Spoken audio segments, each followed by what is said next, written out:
नमस्कार मित्रांनो, जीवनात धोका प्रत्येकजण देऊ शकतो, पण कष्ट कधी तुम्हाला धोका देऊ शकत नाही.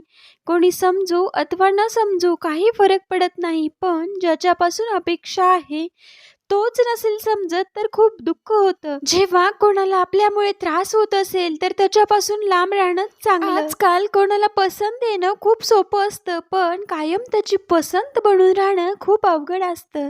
स्वार्थी असणं पण व्यक्तीचा गुणधर्म आहे, कारण पाऊस थांबल्यावर छत्रीचं पण ओझंच वाटू लागतं. वेगळीच दुनिया आहे. जेव्हा चालता येत नव्हतं तेव्हा कोणी खाली पडू देत नव्हतं, आणि आता चालायला येत आहे तेव्हा प्रत्येक जण पाडण्याच्या मार्गावर आहे. तारुण्याच्या लालचमध्ये लहानपण गेलं आणि सक्सेस मिळवण्याच्या लालचमध्ये जवानी गेली.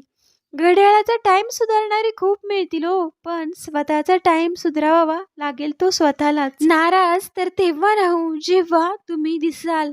जर हरवलं तर मिळणार पण नाही. ती स्त्री तिचं शरीर परपुरुषाला खुशीने देते जिच्यात हे दोन गुणधर्म असतात. जो पुरुष तिच्या सुखदुःखात तिच्या सोबत असतो, आणि दुसरं जो तिची इज्जत करतो. मित्रांनो, व्हिडिओ आवडला असेल तर नक्कीच लाईक, शेअर आणि सबस्क्राईब करायला विसरू नका. व्हिडिओ पूर्ण पाहिल्याबद्दल तुमचे मनापासून धन्यवाद.